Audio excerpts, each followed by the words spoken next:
میرے دوستو، ماہ ربیع الاول شریف رسول اکرم صلی اللہ علیہ وسلم کے میلاد کے مترتب مہینہ آج رات سے آغاز ہونے والا ہے، اور 12 ربیع الاول یہ ساری کائنات کے لیے رحمت، برکت، عظمت، عزت اور شرف والا ہے۔ اللہ تبارک و تعالیٰ 12 ربیع الاول کو اپنے فضل سے، اپنے کرم سے جو نعمت کو زمین پر پروردگار نے نازل کیا، اس سے بڑی اور کوئی نعمت اللہ کی طرف سے قیامت تک مسلمانوں کو نہ نازل ہو سکتی ہے، نہ مسلمانوں کو مل سکتی ہے۔ ایک مسلمان کے پاس، اہل اسلام کے پاس اور امت کے پاس اس دنیا پر اللہ رب العزت کی اگر سب سے بڑی اگر کوئی نعمت ہے تو وہ رسول اکرم صلی اللہ علیہ وسلم کی نسبت ہے، اور وہ آقائے عالم صلی اللہ علیہ وسلم کا امتی ہونا ہے۔ رسول اکرم صلی اللہ علیہ وسلم سے بڑی اب اور کوئی نسبت ہو ہی نہیں سکتی۔ اب ساری نسبتیں آقائے عالم صلی اللہ علیہ وسلم کے صدقے کو پھیل، ساری عزتیں رسول اکرم صلی اللہ علیہ وسلم کے صدقے میں، ساری نعمتیں عقائد عالم صلی اللہ علیہ وسلم کے صدقے میں، اور ساری رفعتیں اور ساری بلندیاں رسول اکرم صلی اللہ علیہ وسلم کے صدقے میں۔ اسی لیے شریعت کا اصول ہے، شریعت کا قاعدہ ہے اور مسلمہ مسئلہ۔ کیا مسلمہ مسئلہ ہے؟ کہ ایک گاؤں ہے، اس گاؤں میں سب سے بڑا عظمت والا مقام کون سا ہے؟ سب سے بڑا شان والا مقام اس گاؤں میں کون سا ہے؟ یا اس گاؤں کے سیٹ کا گھر ہے کہ جس کی عزت، جس کا مقام، جس کی شان گاؤں میں سب سے بلند ہونا ہے؟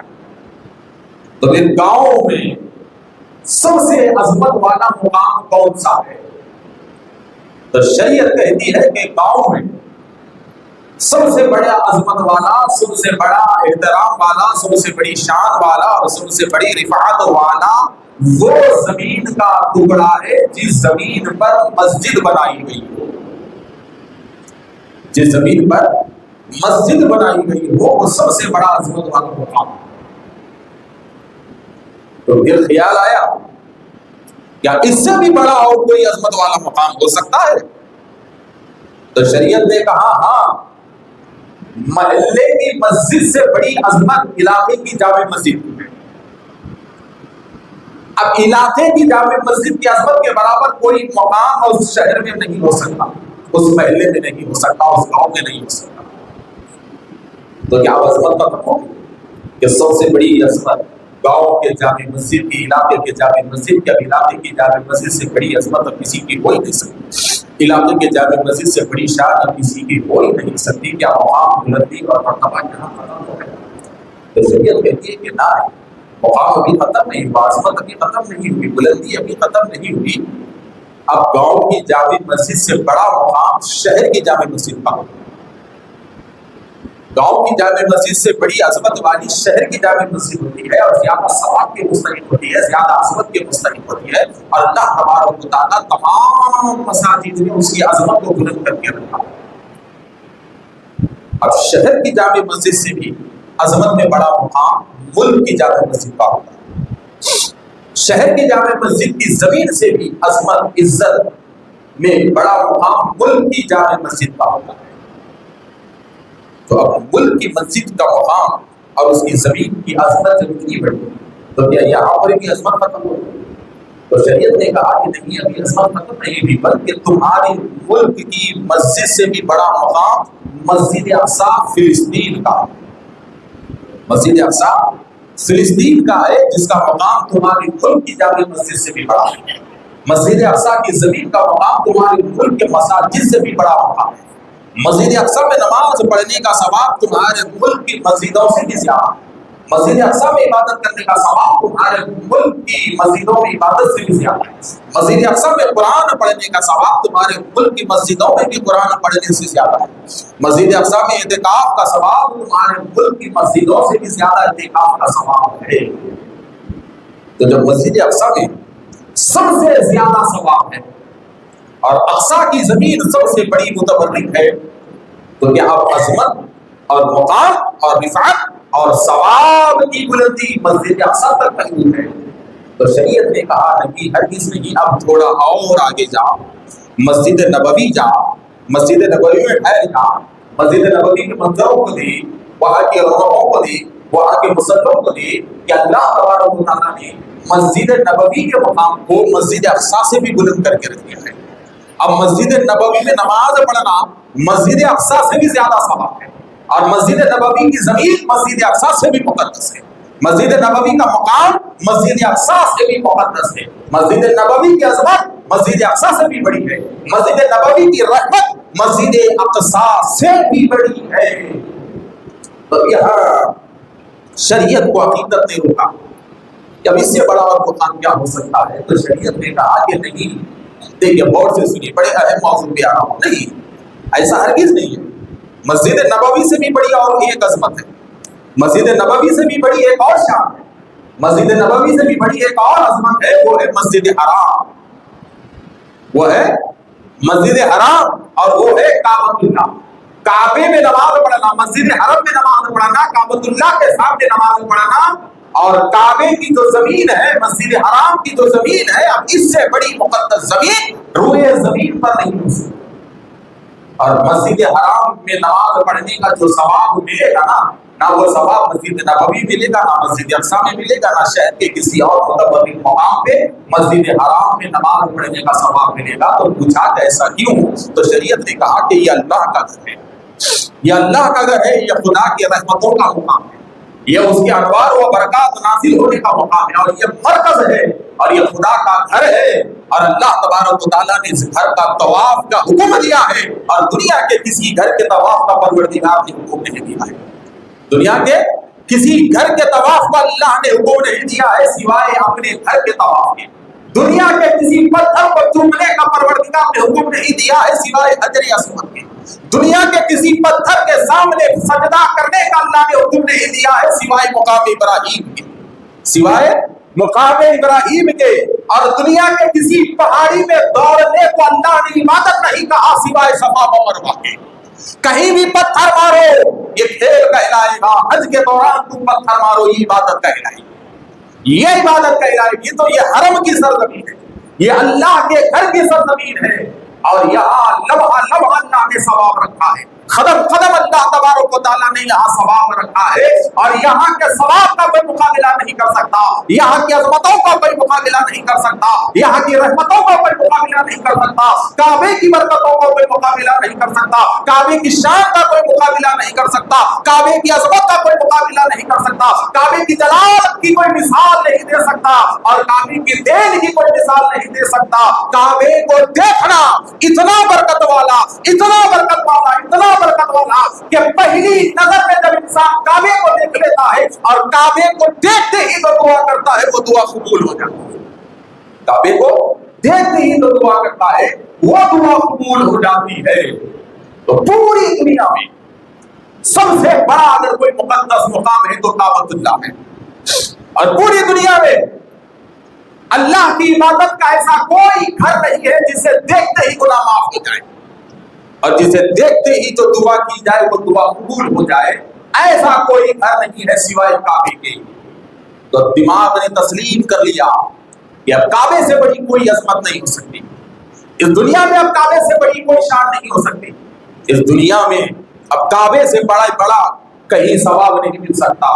اب اس دنیا میں کعبے کے علاوہ کہیں قرار نہیں مل سکتا. تو شریعت نے کہا کہ یہ تیری غلط فہمی ہے، ابھی مقام ختم نہیں ہوا ہے، ابھی بلندی ختم نہیں ہوئی ہے۔ بے شک دنیا میں کعبہ سب سے بڑا ہے، کعبے کی عظمت سب سے بڑی ہے، کعبے کی شان سب سے بڑی ہے، کعبے کو دیکھنا سب سے افضل عبادت ہے، کعبے کے سامنے دعا مانگنا سب سے افضل طریقہ ہے۔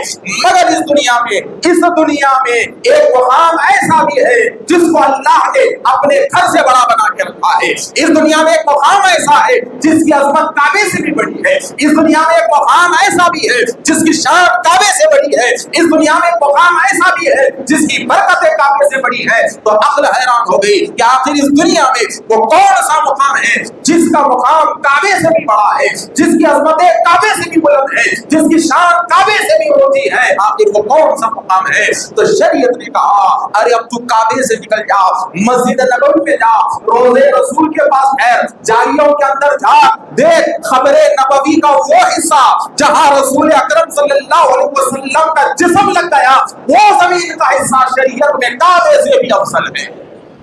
وہ زمین کا حصہ جہاں رسول اکرم صلی اللہ علیہ وسلم کا جسم لگ گیا، وہ حصہ شریعت نے کعبے سے بھی افضل قرار دیا، اور وہ مقام کعبے سے بھی افضل ہے۔ تو حضرات محترم، تو بتانے کا مقصد یہ ہے کہ اللہ تبارک و تعالیٰ نے رسول اکرم صلی اللہ علیہ وسلم کی نسبت سے ہر چیز کو بلند کیا۔ اللہ تبارک و تعالیٰ نے رسول اکرم صلی اللہ علیہ وسلم کی نسبت سے ہر ایک کی شان کو بلند کیا۔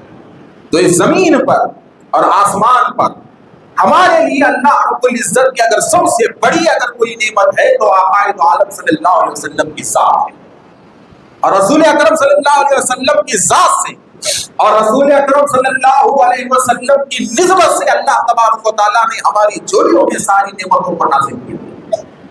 تو پھر دیکھیے کہ ایسے نبی جن کے بارے میں اللہ تبارک و تعالیٰ، دیکھیے قرآن ہے نا جناب، قرآن ہے، قرآن کیا ہے؟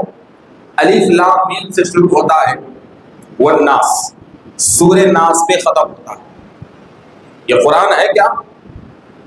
تو صاف صاف جواب آئے گا، اللہ کا کلام ہے، اللہ کا حکم ہے، اللہ کا کلام ہے، اللہ کا حکم ہے، شریعت ہے، شریعت ہے۔ مگر تھوڑا قرآن کے اندر دیکھو کہ قرآن کیا کہتا ہے کہ وہ کیا ہے، قرآن کیا کہتا ہے کہ وہ کیا ہے۔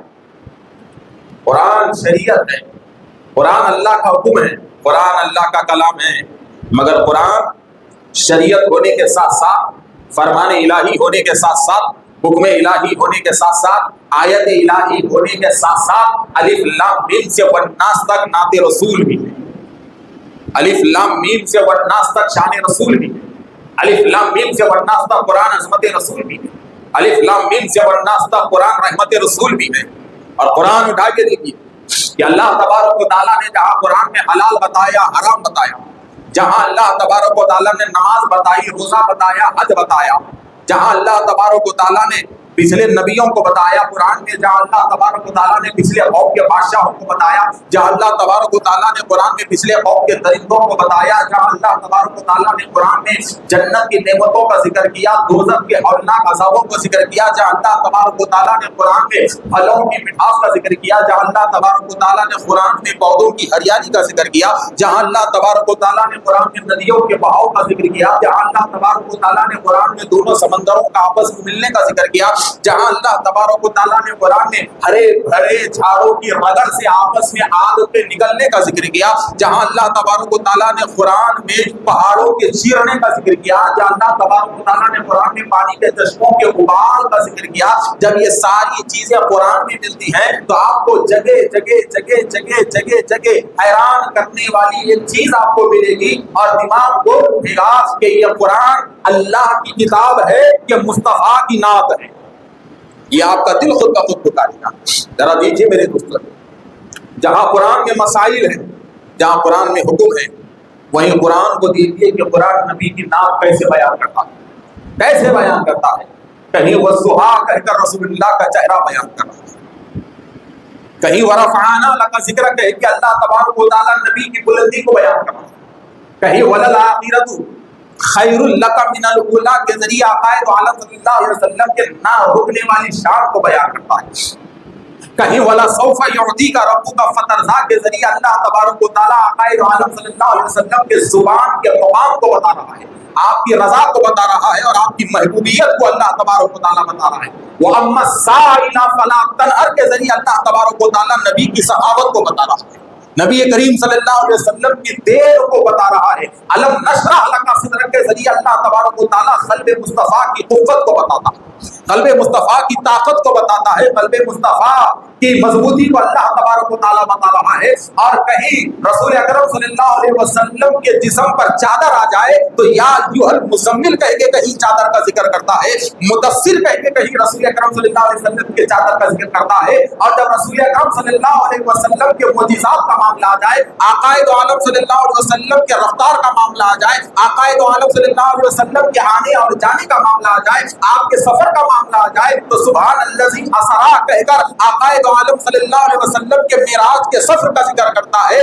اور کہیں رسول اکرم صلی اللہ علیہ وسلم کے بے مثالی کی بات آ جائے تو صرف اور صرف رسول اکرم صلی اللہ علیہ وسلم کے ایک انگلی کے اشارے کی طاقت کو بتاتے ہوئے اسی قرآن کے چاند کے 2 ٹکڑے ہونے کا ذکر اللہ تبارک و تعالیٰ کر رہا ہے۔ تو الغرض کے حضرات محترم، قرآن جہاں الف لام میم سے والناس تک احکام الہی بتاتی ہے، وہی قرآن پہلے پارے سے لے کے 30ویں پارے تک عشق رسول بھی بتاتی ہے، ادائے رسول بھی بتاتی ہے، اسوہ رسول بھی بتاتی ہے، مقام رسول بھی بتاتی ہے، عظمت رسول بھی بتاتی ہے، شفاعت رسول بھی بتاتی ہے، اور جلوے رسول بھی قرآن بتاتی ہے۔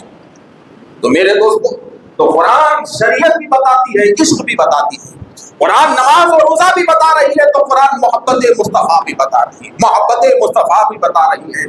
تو الغرض کے میرے دوستو، تو دیکھیے ایک آیت کریمہ ہے، قد جاءکم من اللہ نور وکتاب مبین۔ اللہ تبارک و تعالیٰ کہہ رہا ہے کہ تحقیق کہ آیا تمہارے پاس، آیا کہاں سے آیا، کدھر سے آیا؟ یاد رکھیے میرے دوستو، قد جاءکم من اللہ نور وکتاب مبین، تحقیق کہ آیا تمہارے پاس اللہ کی جانب سے ایک نور، کتاب مبین، اور ایک روشن کتاب، ایک مدلل کتاب، ایک دلیل والی کتاب اللہ کی جانب سے تمہارے پاس ہے، اللہ کی جانب سے تمہارے پاس ہے۔ تو یہاں اللہ تبارک، نبی کی شان دیکھیے، نبی کی شان دیکھیے، نبی کی شان کہ اللہ تبارک و تعالیٰ نے پورے قرآن میں کہیں یہ نہیں کہا کہ ہم نے ایک نبی کو عرب کے فلاں خاندان میں پیدا کیا، یا یہ نہیں کہا کہ تم میں سے فلاں میں ہم نے ایک نبی کو پیدا کیا، جیسا پچھلے کتابوں میں ذکر آیا دوسرے انبیاء کا۔ مگر جب نبی کی باری آئی تو اللہ نے کہا کہ ہم نے بھیجا، اور کہا جاءکم، تمہارے پاس اللہ کی جانب سے ایک نور آیا، اللہ کی جانب سے ایک نور آیا۔ تو گویا کہ اللہ تبارک و تعالیٰ اس آیت میں بتا رہا ہے کہ یاد رکھو یہ آنے سے پہلے کہیں تھے، اور آتا وہی ہے جو پہلے سے موجود، اور جو موجود نہ ہو اسے آنے کی ضرورت نہیں پڑتی۔ تو اللہ تبارک و تعالیٰ یہ آیت میں بتا رہا ہے کہ یہ کہیں موجود تھے، یہ پہلے سے تھے، اسی لیے آئے۔ کہاں سے آئے؟ تو اللہ کہہ رہا ہے من اللہ، یہ نور تمہارے رب کے پاس سے آیا، یہ نور تمہارے اللہ کے پاس سے یہ نور آیا۔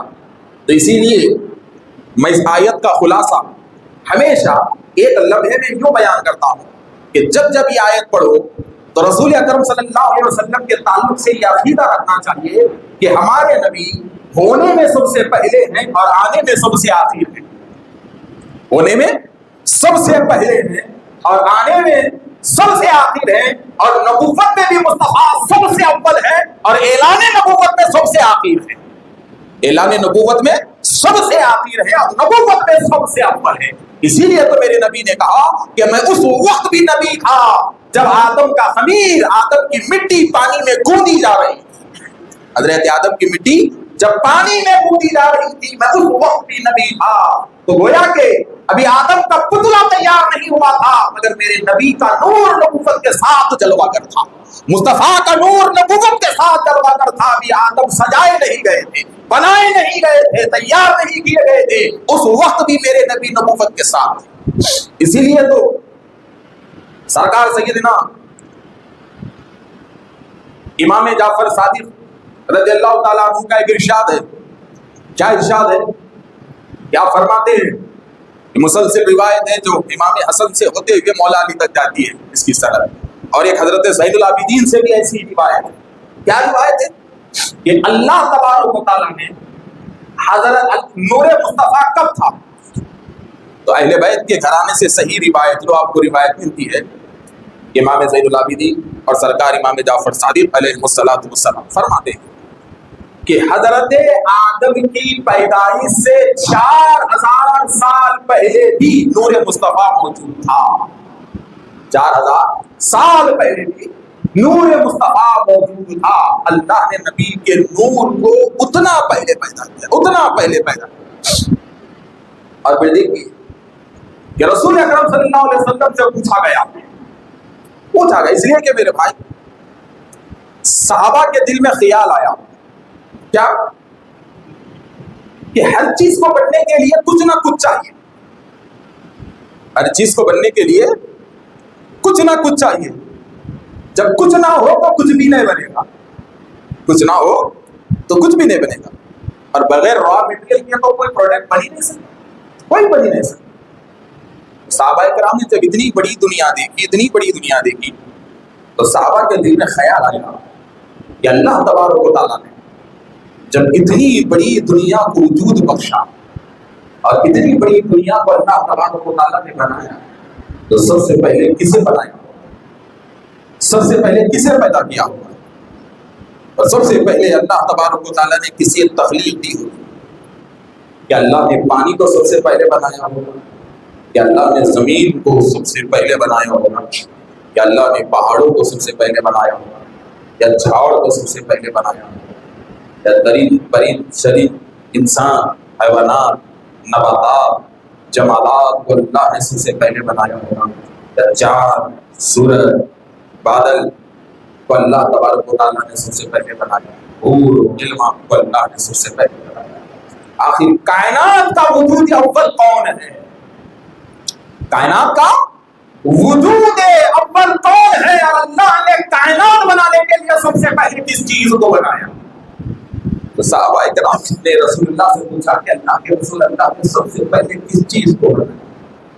تو میرے نبی نے جواب دیا اول ما خلق اللہ نوری من نوری، اول ما خلق اللہ نوری من نوری، جواب دیا کہ جاننا چاہتے ہو اللہ نے سب سے پہلے کس چیز کو بنایا؟ تو رسول اللہ کہتے ہیں کہ اللہ نے سب سے پہلے تمہارے نبی کے نور کو اپنے نور سے بنایا۔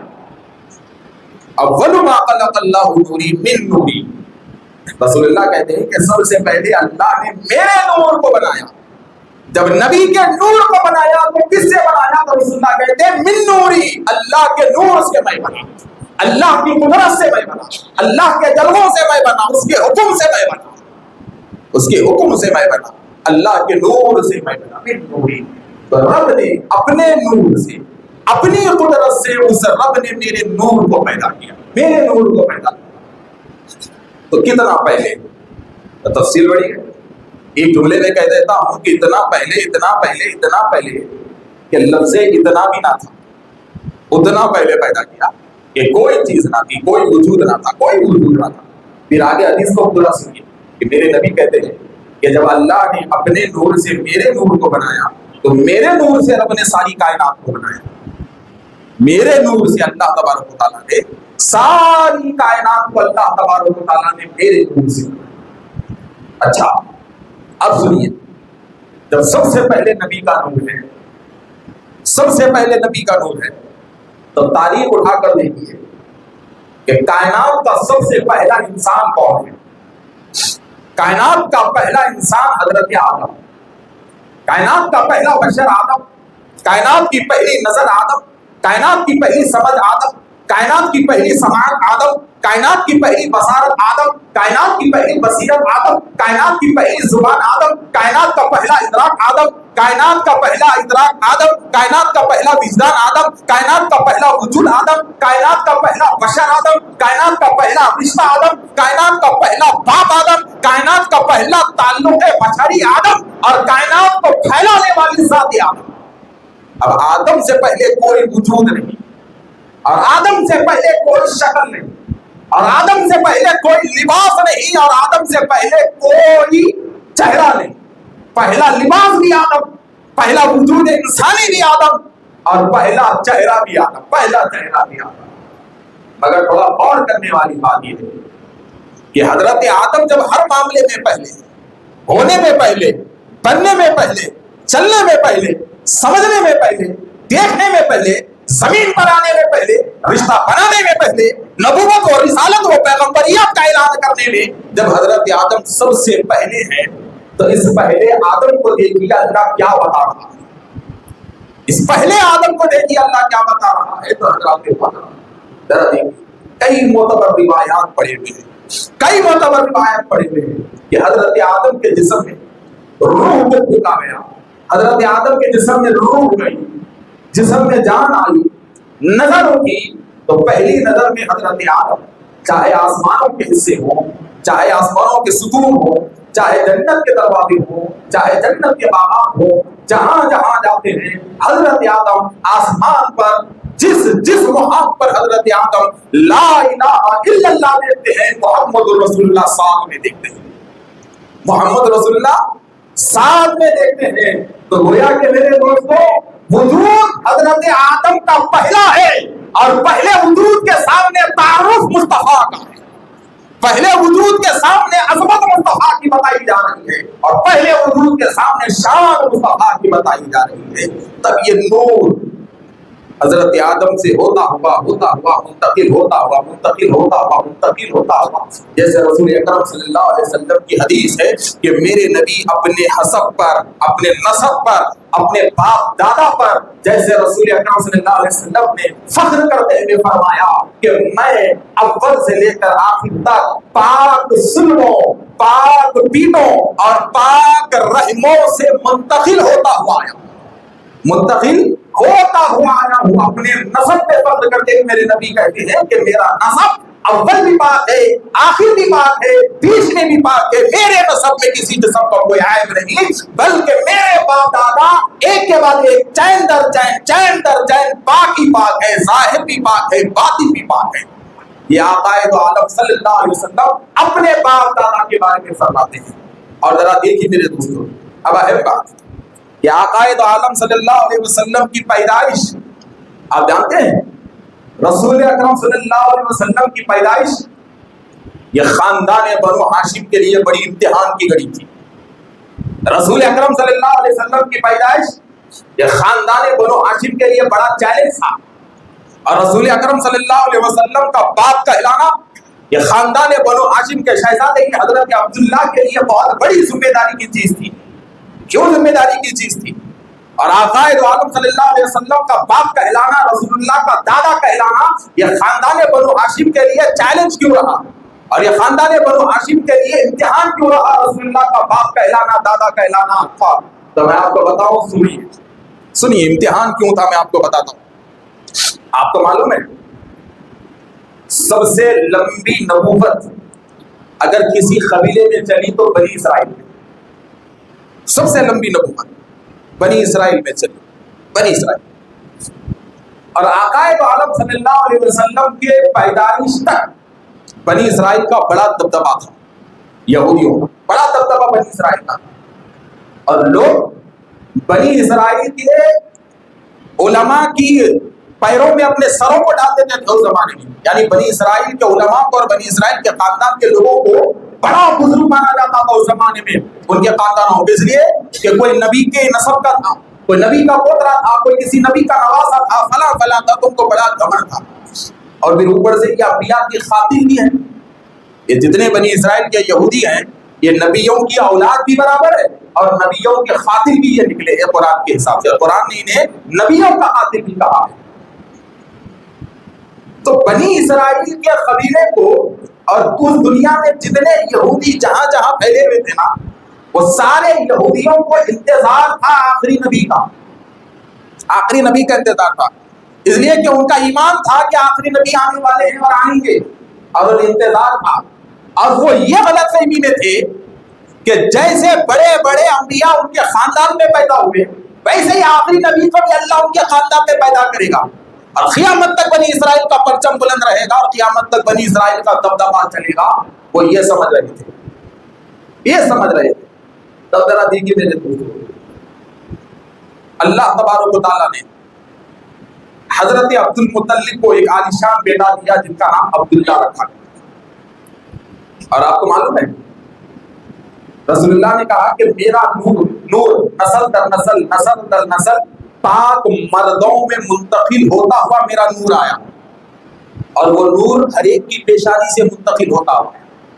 تو جب حضرت عبداللہ کی باری آئی تو اللہ نے رسول اللہ کے نور کو حضرت عبداللہ کی پیشانی میں رکھا، تو پیشانی میں نور مصطفیٰ ہونے کی وجہ سے حضرت عبداللہ کا چہرہ اتنا روشن تھا، اتنا روشن تھا، اتنا روشن تھا کہ لوگ حضرت عبداللہ کی خوبصورتی کو دیکھ کر حیران ہو جاتے تھے، حیران ہو جاتے تھے۔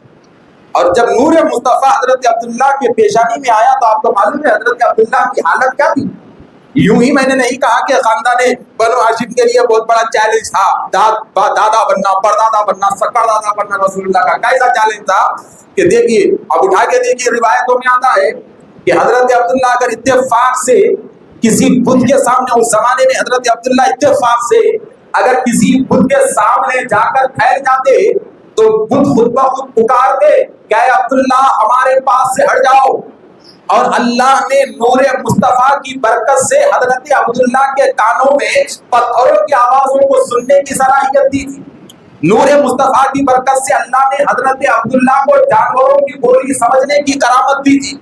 نور مصطفیٰ کی برکت سے اللہ نے حضرت عبداللہ کے آنکھوں سے ایسے پردے اٹھا دیے تھے کہ آپ آسمانی کیفیات پہ نظر رکھتے تھے۔ ایسی کرامتی نظر رسول اللہ کے والد حضرت عبداللہ کی بن گئی تھی، تو آپ پتھر کی بولی کو بھی سنتے تھے، پرندوں کی بولی کو بھی سنتے تھے، بے حجاب آسمانی کیفیتوں کو اور آسمانی معاملات کو بھی حضرت عبداللہ بے حجاب دیکھا کرتے تھے۔ تو اتفاق سے کسی بت کے سامنے سے گزر ہو جاتا تو بت پکار کے کہتا کہ حضور آپ یہاں سے جلدی چلے جائیے، تو آپ پوچھتے کیوں جاؤ؟ تو کہتے کہ آپ کے پیشانی میں جو نبی کا نور ہے نا، وہ نور جب تک ہمارے سامنے رہے گا ہم بے چین رہیں گے، بے قرار رہیں گے، اس لیے کہ یہی نور ہے جو دنیا میں ہمیں ذلیل کرے گا۔ تو الغرض کے میرے دوستوں بات کو ختم کر رہا ہوں، ذرا دیکھیے کہ یہودی یہی غلط فہمی میں تھے کہ آخری نبی ہم میں آئیں گے، ہم میں آئیں گے، ہم میں آئیں گے، ہم میں آئیں گے، پھر ہمارا دبدبا رہے گا۔ مگر حضرت عبداللہ جیسا ہی پیدا ہوئے، یہودیوں کو معلوم ہو گیا کہ ان کے پاس نبوت کا سلسلہ ختم ہو گیا، اب نبی کہیں اور آنے والے۔ دیکھیے بڑی پوائنٹ کی بات، اب آپ سوچیں گے کہ نبی پیدا ہونے کے بعد معلوم ہوا، یہ بات سمجھ میں آ رہی، مگر نبی کے والد پیدا ہوتے ہی یہودیوں کو معلوم ہوا۔ یہ کیسے یہودیوں کو معلوم ہوا؟ یہ کیسے بنی اسرائیل کو معلوم ہوا کہ نبوت ان کے پاس سے نکل چکی ہے؟ تو ایک علامت تھی۔ کیا علامت تھی آپ کو معلوم ہے؟ کہ بنی اسرائیل میں کے پاس جتنے بھی صحیفے رکھے ہوئے تھے اور پچھلے نبیوں کی جو بھی کتابیں تھے، ساری کتابوں میں ایک بات اللہ کی جانب سے لکھ دی گئی تھی کہ آخری نبی پیدا ہونے کی علامت یہ ہے۔ کیا علامت ہے؟ کہ جب ان کے والد پیدا ہوں گے تو حضرت یحییٰ کے گردے سے خون نکلے گا۔ جب ان کے والد پیدا ہوں گے تو حضرت یحییٰ کے گردے سے خون نکلے گا، اور جب یحییٰ کے گردے سے خون نکلنا شروع ہو جائے تو سمجھ جاؤ محمد مصطفیٰ کے والد پیدا ہو چکے ہیں، ان کے والد پیدا ہو چکے ہیں۔ تو اب ذرا دیکھیے حضرات محترم، ادھر مکے کی زمین پر حضرت عبداللہ پیدا ہوئے، اور ادھر حضرت یحییٰ کا جو گردہ وقت شہادت حضرت یحییٰ کے آنکھ میں تھا، اس گردے کو آپ کے غلاموں نے تبرکاً ملک شام میں رکھا تھا، سیریا میں رکھا تھا، اور اس زمانے میں بنی اسرائیل کے خاندان سیریا میں رہا کرتے تھے۔ تو سیریا میں جو بنی اسرائیل کے خانوادے تھے، جو خاندان تھے، انہوں نے کیا دیکھا کہ حضرت یحییٰ کے برسوں پرانے گردے سے خون کے قطرے ٹپک رہے ہیں، تو وہ سمجھ گئے کہ نبوت کا سلسلہ اب ہم سے ختم ہو چکا ہے، آخری نبی کہیں اور پیدا ہونے والے ہیں، آخری نبی کہیں اور پیدا ہونے والے ہیں۔ تب ہوا کہ آپ کو معلوم ہے میرے دوستوں، یہودیوں نے حضرت عبداللہ کی پیدائش کو برداشت نہیں کیا، حضرت عبداللہ کے قتل کا منصوبہ بنایا۔ یہودی آج سے پیچھے پڑے ہوئے نہیں ہیں ہمارے، یہودی آج سے صرف مسجد اقصی کے معاملے سے ہمارے پیچھے پڑے ہوئے نہیں ہیں میرے دوستوں۔ ارے یہ یہودی تو رسول اللہ کے والد کو بھی نہیں چھوڑے۔